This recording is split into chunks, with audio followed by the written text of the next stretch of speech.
powers and roots. If you're revising, you can pause the video and have a go at examples 1 to 7.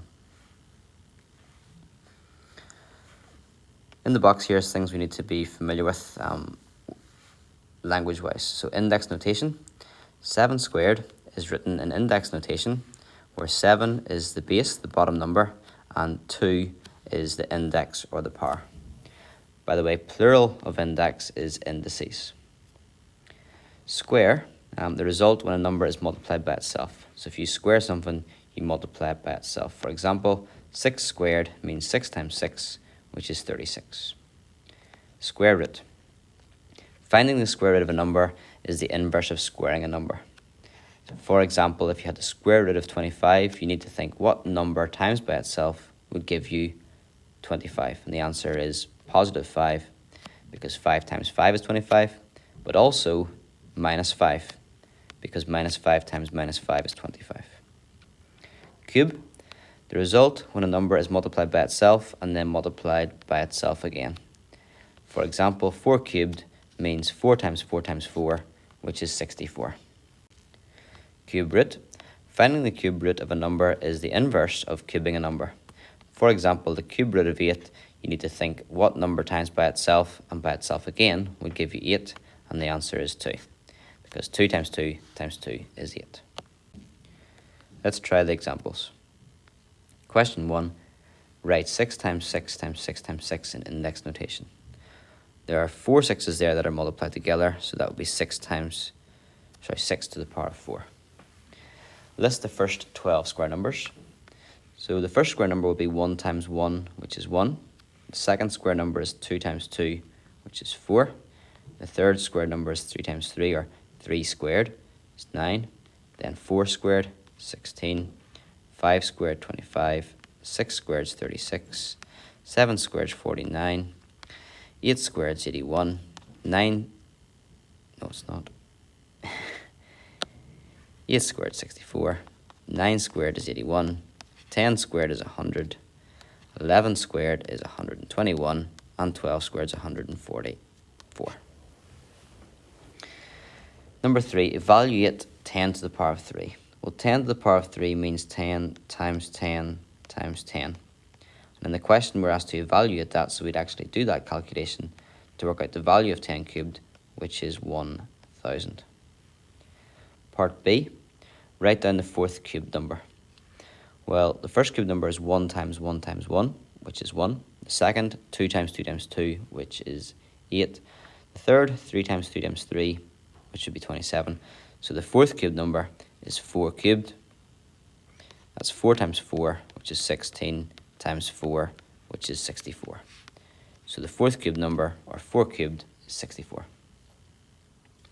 4a, calculate the square root of 400.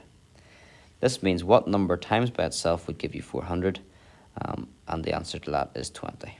You just need to use trial and error for that. If you choose a number like 10, and you do 10 times 10 is 100, you know that's not a big enough number, so you choose a bigger number. If you go too high, you go lower, and you just work your way there. If you know some rules for multiplication and some wee tricks, like it ends in a 0, so I knew it was going to be like, it's going to be a 10 times 10 or a 20 times 20 or 30 times 30, something like that. Part B then, find the cube root of 216. So what number times by itself and by itself again gives you 216. Again, this is trial and error, so you just need to think it through.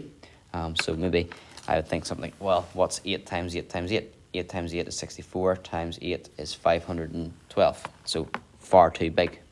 So let's go a bit smaller. What about 6 cubed? 6 times 6 is 36. Times that by 6 gives you 216. So the answer is 6. Number 6. What is the product of 7 cubed and 1 squared? Well, 7 cubed is 7 cubed is 7 times 7 times 7. 1 squared is 1 times 1. And we're asked to find the product of these two. The product is the multiplication of them both. So we need to work out what 7 cubed is. 7 cubed is 343. You might need to do that calculation off to the side to work that out. 7 sevens are 49. then do 49 times 7. And then 1 times 1 times 1, sorry, just 1 times 1 is 1. And then 343 times 1 is 343. Number 7. John states that if a number is square, then it cannot be a cube number. Is John correct? Explain your answer. So if he's correct, there would be no counterexample. There'd be no way of disproving it. So if we can disprove it, then we can say that he's wrong. So can you think of an example of a square number that's also cubed? Well, 1 squared is 1 times 1, which is 1. 1 cubed is 1 times 1 times 1. So 1 is a square number and 1 is a cubed number. So therefore, John is wrong. And one's not the only example, one's quite a special case, but you could also think if we had 8 squared is 64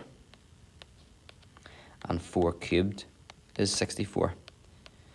So 64 is a square number, it's 8 squared. 64 is a cubed number, it's 4 cubed. So 64 is an example of a number that's square and is cubed.